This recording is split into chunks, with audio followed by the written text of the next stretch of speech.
ఎంతమంది అమ్మాయి. మీ ఓన్ ఫ్లాటే కదా, మీ పేరు మీద ఉన్న రెంటెడ్ ఫ్లాటే సార్, రెంటెడేనా? ఓకే. కానీ రెంటల్ అగ్రిమెంట్ నా పేరు మీద ఓకే, ఉంది. ఓకే. ఆ ఓనర్కి కూడా తెలీదు నేను లేనని అక్కడ, ఆయన ఎక్కడో ఉంటారు. ఓకే. సో ఇతను ఏం చెప్పుకుంటున్నాడు, పోనీ ఫర్ ఎగ్జాంపుల్ ఆఫీస్ అని చెప్పుకున్నాడు అనుకుందాం సార్, అమ్మాయి అమాయకురాలు అనుకుందాం, అమ్మాయికి పాపం ఏం తెలీదు, నోట్లో అరటిపండు పెట్టినా కొరకటానికి ఫోన్ చేసి అడిగిద్ది ఎవరు నేను ఎట్లా కొరకాలని. అలాంటి వ్యక్తి ఆఫీస్ అయితే ఆ టైంలో వెళ్తుందా? రోజు టైం స్టాంప్స్ చూడండి ఆ వీడియోస్ మీద, నైట్ 1 నుంచి 4 ఆర్ మార్నింగ్ 6 వరకే అమ్మాయి ఉంటుంది. Okay, night mid night 1 o'clock mid night, mornings రాదు. ఒకవేళ మార్నింగ్ ఆ అమ్మాయిని పంపించాలి అంటే, ఒకవేళ వీళ్ళిద్దరు పడుకొని లేట్ నైట్, ఒకవేళ అమ్మాయి 7, 8 ఆ టైంకి లెగిస్తే ఒక అసిస్టెంట్ నుంచి పంపిస్తాడు. ఆ అమ్మాయి ఎవరికి సెలబ్రిటీ కదా, కనిపించకుండా ఇలా మొహాలు ముక్కులు ఇలా అనుకుంటా వెళ్తూ ఉంటుంది. ఈ అమ్మాయి ఓపెన్గా నా పేరు మీద ఉన్న ఫ్లాట్, అగ్రిమెంట్ ఉన్న ఫ్లాట్కి ట్రెస్ పాస్ చేసింది అనాలి నేను. నా రైట్ లేకుండా అర్ధరాత్రులు వచ్చి నా హస్బెండ్తో ఉంటానికి తను ఎవరు? ఇక్కడ మనం లాజికల్గా మాట్లాడాల్సింది ఏంటంటే, చాలామంది ప్రశ్నిస్తూ ఉంటారు, తప్పేంటి ఆడమగ మధ్య స్నేహం ఉండకూడదని. ఎంత స్నేహం ఉన్నా ఒక అమ్మాయి అర్ధరాత్రి 1 o'clock అతను ఫ్లాట్కి వచ్చింది, అతను కూడా సింగిల్గా ఫ్లాట్లో ఉంటాడు. ఆ మహాతల్లి 1 గంటకు వచ్చి తెల్లారితో 4 గంటలకు వెళ్ళాల్సిన అవసరం ఏంటి అనేది ఇక్కడికి వచ్చింది. సో దీన్ని ఆడమగ మధ్య స్నేహం అనుకోవాలా, అక్రమ సంబంధం అనుకోవాలా, ఇంకోటి అనుకోవాలా? సార్ వాళ్ళిద్దరు ఇంటిమేట్ వీడియోస్ కూడా ఉన్నాయి నా దగ్గర.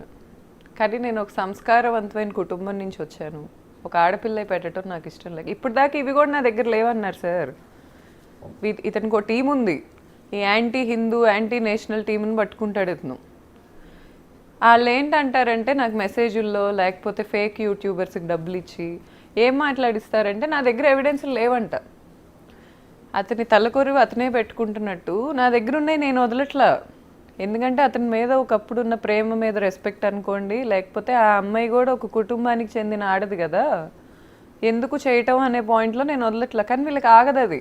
అంటే ఆ వీడియోస్ మీ దగ్గర ఎట్లా అంటే, ఐ మీన్ సార్ అది నా ఫ్లాట్ సార్, అక్కడ ఏమైనా చేసుకునే రైట్ నాకు ఉంది. నేను సీసీటీవీలు పెట్టుకుంటా, లేకపోతే నేను కెమెరాలు పెట్టుకుంటా. What ever. అంటే బెడ్రూమ్లో సీసీ కెమెరాలు పెట్టారా? I have full rights to put anything sir, I have full rights to put anything. మిమ్మల్ని దాన్ని ఏమంటారు, పై క్రాస్ చేయటం లేదు. నేను అనేది ఏంటంటే, మీ బెడ్రూమే కదా, నా బెడ్రూమ్ ఖాళీ చేసేసిన తర్వాత కావాలని ఇతని మీద అనుమానంతో కెమెరాలు పెట్టించారా లేకుంటే?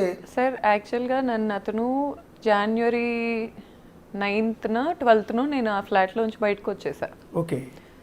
తర్వాత నేను 2 days హాస్పిటలైజ్ అయ్యా వీళ్ళ అరాచకాలన్నీ తెలిసి, ప్యానిక్ అటాక్స్కి గురయ్యి. తర్వాత అతనే నాకు ఒక ఇల్లు ఎతికి నన్ను బయటికి పంపించాడు. ఓకే.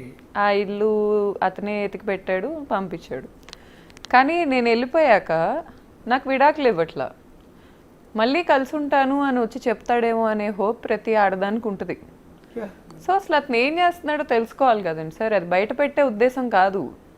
అట్లీస్ట్ అతను ఏం చేస్తున్నాడో తెలుసుకోవాలి కదా. ఇప్పుడు ఈ ఋతు అనే అమ్మాయితో నన్ను మాట్లాడిచ్చాడు, నాకు ఒకరోజు ఏం చెప్పాడు, ఇలాంటి అమ్మాయిలందరితో నన్ను తిట్టిస్తా కొట్టిస్తా అని చెప్పాడు. ఇప్పుడు అతని దగ్గరికి ఎందుకు వస్తున్నారో ఆ అమ్మాయిని అడగాలి, అతను ఎందుకు పిలుస్తున్నాడో అతను అడగాలి.